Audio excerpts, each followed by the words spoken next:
السلام عليكم ورحمة الله وبركاته. سأكون معكم اليوم في التدريب الخاص بأولمبياد تحدي العقول الفلسطيني للرياضيات، وسؤالنا اليوم سيكون كالتالي: إذا كان جذر n زائد 1 ناقص جذر n أصغر من أو يساوي 1 على جذر 4 n زائد 1 أصغر من أو يساوي جذر n ناقص جذر n ناقص 1، بحيث أن n تنتمي للأعداد الطبيعية. ما هي أكبر قيمة صحيحة ممكنة أصغر من المجموع من n تساوي 1 ل 24 ل 1 على جذر 4n زائد 1؟ 1 على جذر 4n زائد 1 هو هذا المقدار الذي في وسط المتباين. لنستطيع أن نحصل على قيمة صحيحة أصغر من المجموع لابد من أن نحصرها بين مجموعين في المجموعين اللذين حصلت فيها 1 على جذر 4n زائد 1، بمعنى لابد أن نحضر المجموع من n تساوي 1 ل 24 للمقدار جذر n زائد 1 ناقص جذر n، وكذلك المجموع من n تساوي 1 ل 24 للمقدار جذر n ناقص جذر n ناقص 1. إذا سنحاول بداية أن نحضر المجموع أو سميشن من n تساوي 1 ل 24 للمقدار جذر n زائد 1 ناقص جذر n. بداية نعوض بالواحد ليصبح جذر الاثنين ناقص جذر الواحد زائد الآن نعوض ب n تساوي 2 ليصبح جذر الثلاثة ناقص جذر الاثنين، وهكذا جذر الأربعة ناقص جذر الثلاثة، ونستمر حتى آخر حد ألا وهو ال 24. جذر 24 زائد 1 أي جذر ال 25 ناقص جذر ال 24. نلاحظ أنه الآن سنحصل على اختصارات. بداية جذر الاثنين مع جذر الاثنين جذر الثلاثة مع جذر الثلاثة، إذا كل موجب يذهب مع السالب، إذا فإن جذر ال 24 وهو السالب هنا سيذهب مع حد هنا سيكون كذلك موجب 24 موجب جذر 24، ليتبقى لدينا فقط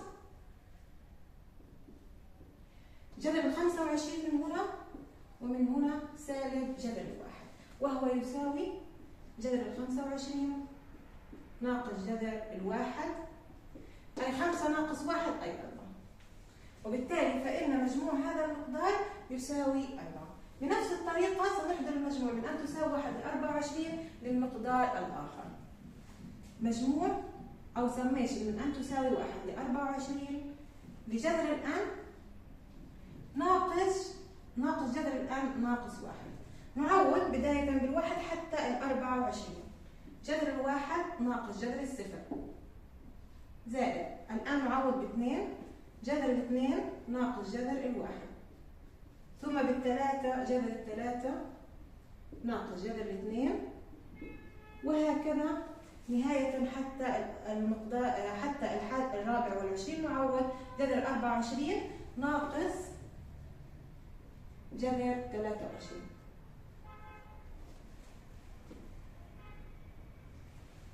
أيضا نلاحظ أيضا أن هناك اختصارات. لنبدأ بالاختصار. لدينا جذر الواحد مع جذر الواحد، جذر الاثنين مع جذر الاثنين، وهكذا، وسالب جذر الثلاثين هنا ستذهب مع موجب جذر الثلاثين، يتبقى لدينا فقط جذر ال 24 ناقص جذر الصفر أي صفر، وبالنهاية فإن الجواب جذر ال 24. جذر ال 24 قيمة غير صحيحة، لكنها تقريبيا هي عبارة عن 4 وأعشار، بشكل تقريبي مثلا 4.2، وهي قيمة جذر ال 24. كل ما نريده هو طلب قيمة صحيحة أصغر من مجموع من n تساوي 1 ل 24 لواحد على جذر ال 4n زائد 1، وهو هذا المقدار.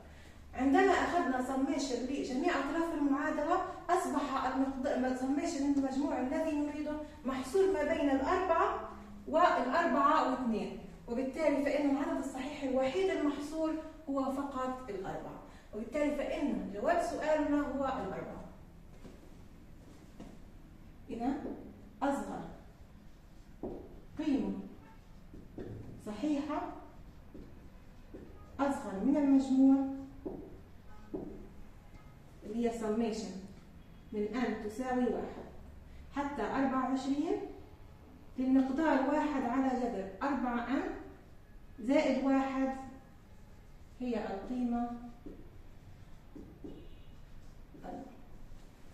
لأن القيمة 4 هي الوحيدة الصحيحة المحصول ما بين الأربعة وجذر 24. إذا كانت فكرة سؤالنا بأخذ السميشن من أن تساوي 1 ل 24 لجميع أطراف المتباينة ثم نستطيع الحصر ونحضر القيمة الصحيحة المحصولة. يعطيكم العافية.